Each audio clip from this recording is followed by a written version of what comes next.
Hello and welcome to BK Solutions Farmland Ownership 101.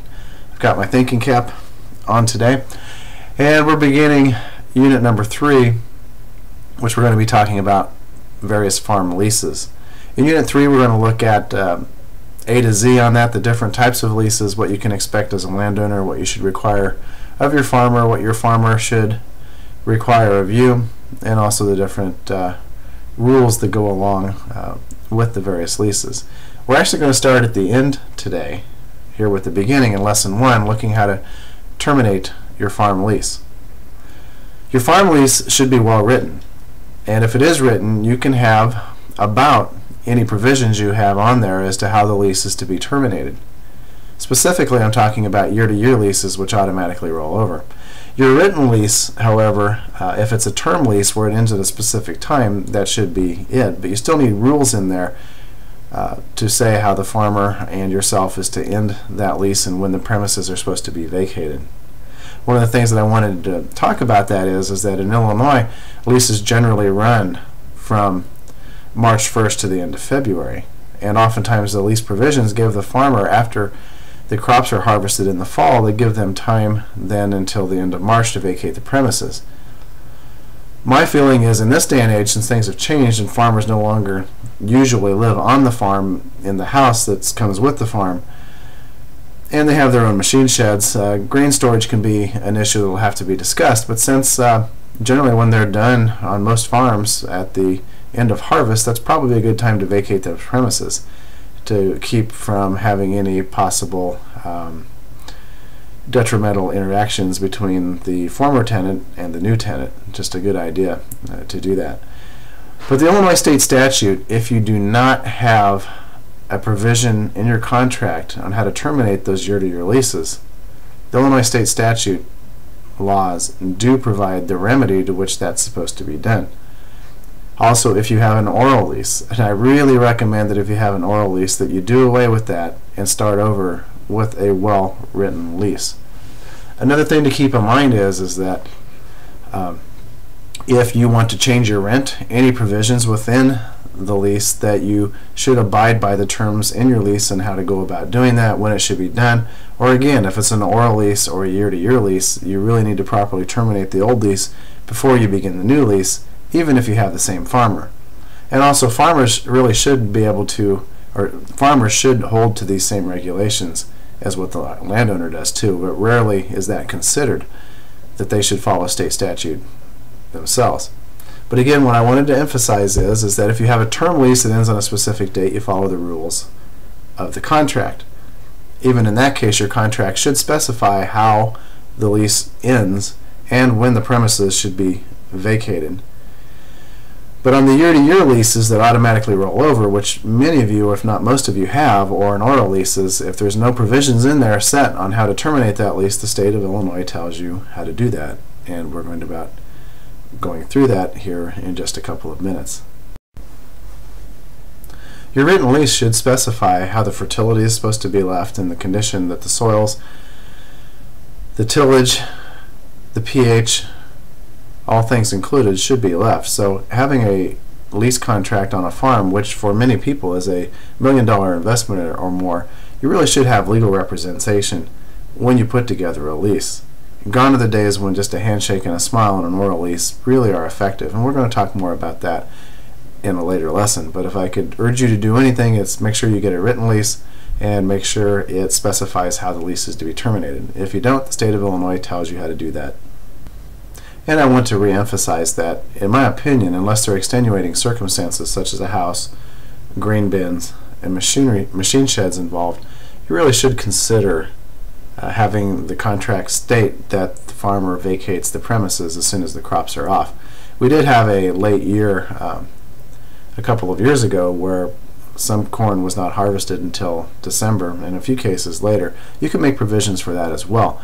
But at the same time, you don't necessarily want them to dilly-dally around and leave the corn out there just to prolong holding onto that land. Also, when the lease is over with, you really need to inspect the property to make sure that the farmer has everything in good shape. An example would be field tiles. If the field tiles have been damaged because of their tillage methods, or crushing them because of heavy equipment or working the field when it's too wet, those types of things should go back on the farmer. Damage to field tiles because of age and just being old, well, that's not the farmer's responsibility generally. On today's written lesson sheet, you will find 2 links that you want to be aware of. One of them actually takes you to the Illinois State compiled statutes where the written statute is there, and you can look at it yourself or provide it to your attorney. The other is a link to an article written by a U of I professor who is also an attorney, and it's on the FarmDoc website. You can link to that as well, and it gives suggestions on how to word any letter of termination. Looking over the article, it says right in the article, and it pulls its information from the Illinois compiled statutes, that you need to let each other know 4 months prior to the end of the lease. Again, if it's a year-to-year lease, not a term lease, and your written contract does not specify how that's to be done. Since in Illinois, contracts are deemed to generally run March 1st to the end of February, then you have to back that up 4 months prior to the end of the lease, and that takes you to the end of October. By the end of October, you need to notify them in writing. The statute gives several examples of what you can do, including leaving the notice in the hands of a 13-year-old or older residing on the premise, but I don't think that's a very good idea. You can also post the notice on the premise, or you can hand deliver it yourself. The method that I would really recommend doing is sending it by registered mail. That way you have some sort of documentation that the notification was actually sent, and request for a return response. But again, that notification has to be sent out 4 months prior to the end of the lease, which in Illinois is usually the end of the lease is February, the end of February, and then back that up 4 months, you get to the end of October. Now, if you have a good relationship with your tenant, you can probably work through that. If you have an oral lease heading into this next year, I'm sure you can terminate the lease with them and put a written one in place. If I were a farmer, I would really want a written lease in place if I was a progressive farmer looking to the future and wanting to protect my assets and to protect my own financial well-being. The article also goes on to give the wording to which you could use in that letter, and for the example, it's right there in that document, which I'm going to be sending within the lesson. It says how might it be worded. The statute provides some of the language that can be used, and the example is you are hereby notified that I have elected to terminate your lease of the farm premises now occupied by you, and then describe the premises and give the name. And you give the date to which they're supposed to be vacated. This language is appropriate when the landlord is giving notice to the tenant. Some modifications, of course, would be needed if it's done in reverse, the tenant giving the notice to the landlord. And for those of you who are farmers, you really do need to pay attention to this if you want to properly terminate the lease. My own personal opinion is that as a landowner, you should give proper notice to terminate well in advance of harvest. Harvest is a very stressful time for farmers, particularly as they're getting bigger and busier, and the window of opportunity can be hampered in harvest somewhat due to the weather. So a lot of times farmers are thinking about fall tillage and lining up fertilizer for the next year. So I think it's a good idea to notify them in advance so they can properly do that. Another reason why it's good to do it in advance is that some farmers, particularly when you get south of Interstate 70, want to plant wheat following harvest of corn or soybeans. And so when they plant the wheat, they already have the seed bought and they're ready to roll. And it would be a difficult situation to work through if they went ahead and started planting the wheat or got it planted before they got proper notification of the termination of the lease. In that case, you're either going to have to wait until they harvest it late or early in the summer season, or really late spring, or you're going to have to pay them for their time and effort and possibly even the crop. So it's good just to notify things ahead of time. It does bring me to another point, that you really should put in your written contract that the farmer should ask for permission on a yearly basis as to whether or not to plant wheat to be there over the winter time. Before you terminate a tenant, though, you really need to make sure you want to do it. Several years ago, I got a call from a landowner who lived in California, and she owned some farmland along the Interstate 70 corridor. She had been raised there as a girl and moved to California later.